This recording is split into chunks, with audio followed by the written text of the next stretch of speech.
So this is Brandon Johnson. Or maybe it was better this way. Yeah. Brandon Johnson. I'm not aware of anything Clarence Thomas has ever done that has benefited Black people. So I'm going to play this clip of him here.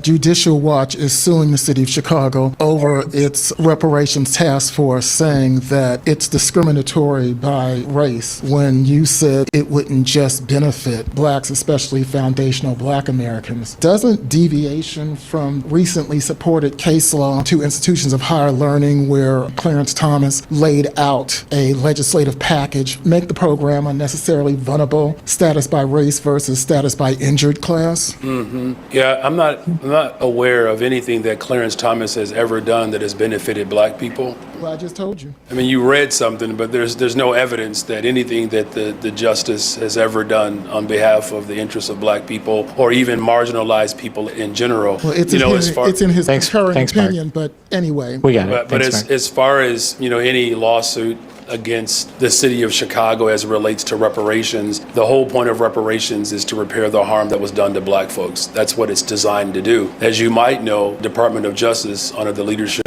of Donald Trump, is also suing the city of Chicago because of our efforts to right the wrongs of the past, particularly as it relates to descendants of slaves. They can't have it both ways, right? They can't accuse the city of Chicago of focusing solely on Black folks while at the same time trying to make a claim that somehow we're doing the opposite of that.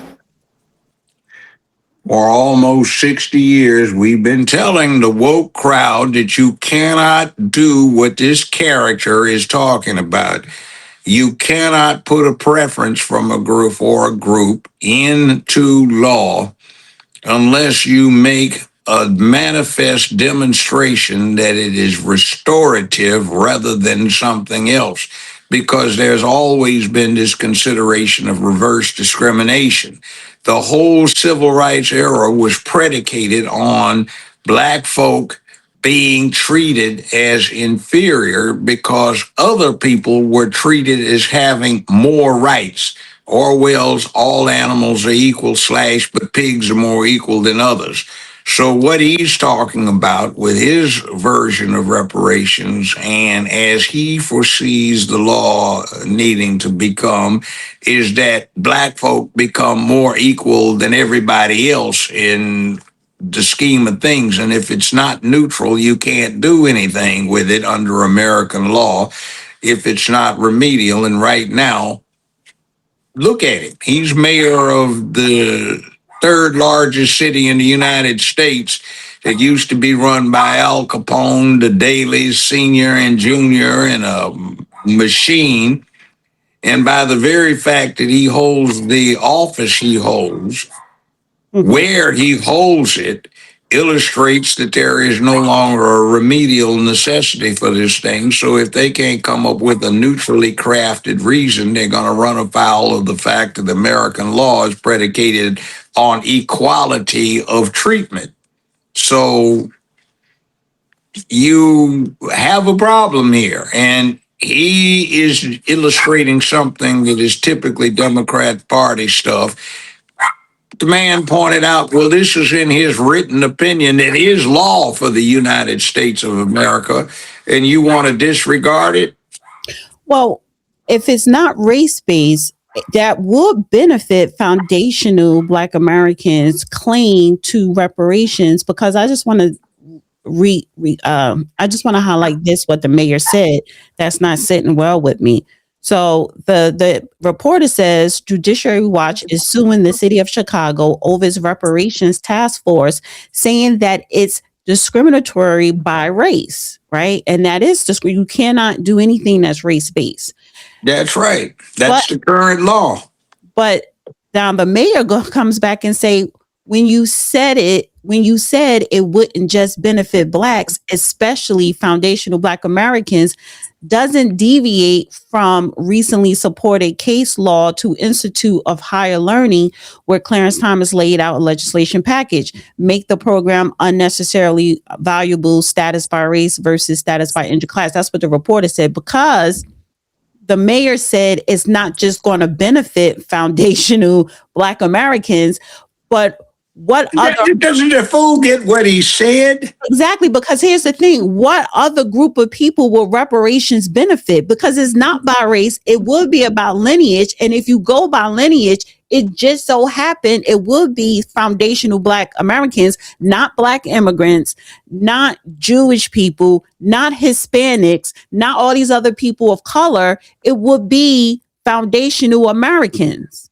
And maybe some white people, but foundational Americans. So what is this mayor talking about? And it's like, yeah, no, get rid of whatever reparation task force. It's a fool. The whole corrupt mess is typical of what's happening in Los Angeles, New York, Chicago, Memphis, Atlanta. You take the big areas and you let these clowns in the Democratic Party take over, and they start talking stupid, inconsistent nonsense that ruins the whole thing. The cities are out of control, crime's out of control, the economics, except what passes through the cities in question as hubs, is ridiculously defunct. Now, he ought to know that American law is predicated on equality. So he's complaining that a law treats everybody as equal instead of giving one class a special situation. That's like Orwell's Animal Farm from 75, going on 80 years ago. All animals are equal except pigs are more equal than others. Mm-hmm. It doesn't make any sense. He's contradicting himself and he's getting irate about it. It sounds absolutely stupid. And you get the impression that, the only way somebody could accept that is to have attention deficit disorder situation and zone out and don't hear this.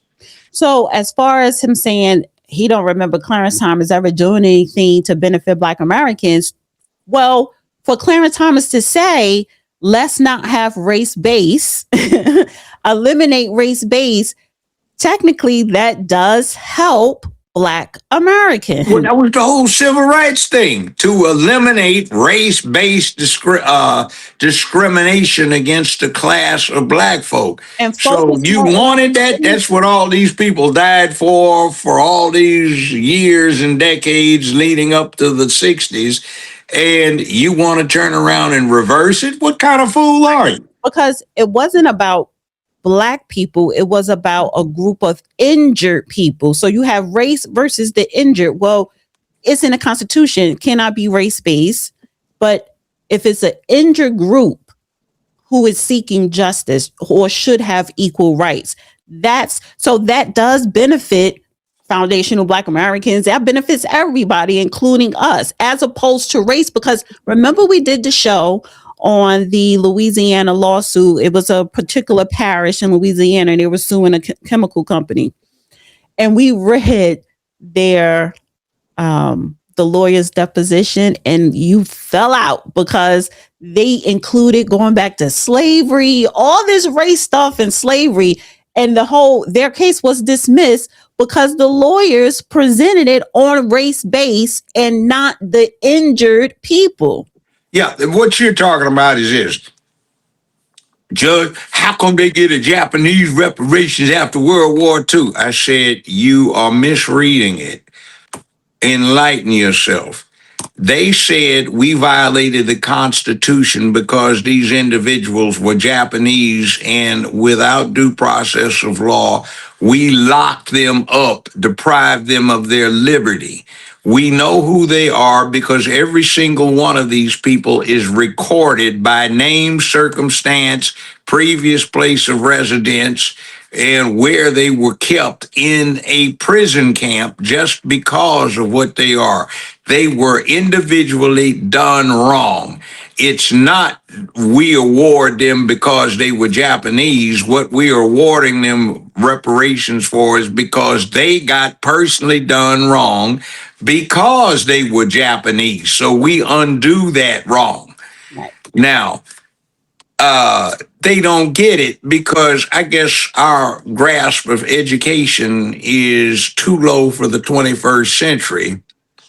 And we get stuck on stupid and we don't understand. Now, there are ways of getting reparations, but the only way you're going to get it is to be neutral when it comes to such things. You can say, because of race, these people who have descendants now alive are entitled to reparations. You can't say they are entitled to reparations because they are of this race. Right. You see the difference? Yeah. It's like, nothing but, man, it's just words. Yeah, fool, didn't you get it? That's why you were supposed to pay attention to how to use language. And you sure enough will get your ass whooped out in the streets if you use the wrong kind of language, whether it's by one of your homies in another posse or it's the police. Watch what you say. It's important. So Clarence Thomas did do something that eventually or ultimately helps Black Americans by making sure you get a fair shot when it comes to the justice system, the Constitution, or just American being an American. Well, let me say what I think his main contribution is to the Black community.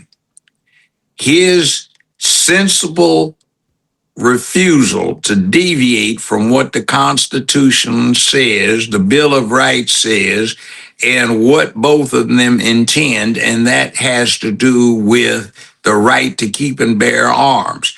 The Black community has been preyed upon by its own members. There is an unreasonable, embarrassing, ridiculous, and tragic slaughter that goes on day in, day out concerning Black on Black homicide. And it is ridiculous for a Democratic Party bunch of idiots to say that the good Black citizens living in circumstances where they are preyed upon by criminal elements who are armed to the teeth, they have to be helpless and disarmed. It's ridiculous, it's obscene, and it is offensive. So when Clarence Thomas says, hey, the Constitution says you have a right to be able to defend yourself, and he writes some very good opinions on these kind of things, what winds up happening is decent Black folk can pack heat. And they don't have to say, hey, you know, I'm a good citizen, so I'm unarmed. No, I am. I'm strapped, and I can go out and practice, and I have a job, so I spend money on the ammunition to get good at it. So let's back off 10 yards. And now I've got a much higher set of odds surviving than you do, rather than we right up on close on each other. So you know, you equal the circumstances and cut down crime in the Black community, but the other party hates him because that's a reality. That is reason. That is logic.